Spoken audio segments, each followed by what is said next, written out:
how kids learn. Okay, if you've ever said this to your child, I know you know how to do that. I've seen you do it before. How can you look at me and say, I have no idea what you're talking about. I've never seen that before in my whole life. And if that's ever happened to you, believe me, it's gonna happen more often in your life. But as children get older, like say from 4 to 5 to 6 years old, they're really into like the conformity part of their life where they learn how to line up and they go to school and they sit in lines and they sit in circles and they start to learn how to do homework and write and read. And as they get older, their brain develops. And you can literally have a child that grew up with someone for the first 6 years of their life. The person goes away for a year, they come back like, I have no idea who that person is. And that happens a lot when you're teaching. And I've had my own students, they were here 10 years and like, I've never seen that before. And they look right in your eyes and they're dead serious.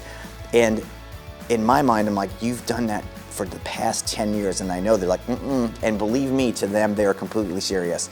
And what happens is as you start to grow and develop, your brain will remember certain things. But what's interesting too is they may not remember now, but when they're 18 or 25 years old, they'll have it with vivid detail and they'll be able to recall everything. Another exercise to do is just think about how many traffic signs you could write down in a list. Just make a list and see how many, 20, 30, 40. However, if we drove around together, you could recognize hundreds upon hundreds with a moment's notice.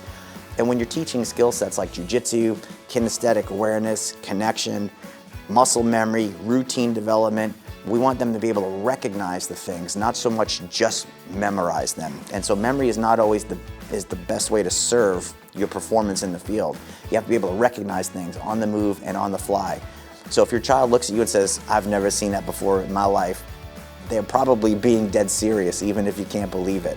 But later on, they may remember it and recall it. So give them a break, give yourself a break, ask more questions, and you'll learn to guide those questions. Like, tell me what you do remember, and you can kind of prompt it a little bit, and then all of a sudden they'll have an epiphany or like an awakening almost, and they'll remember the information. But fully expect your child, at least as a coach, I've seen this for years, where they completely have no idea that they've seen something that you've showed them or said to them many times before.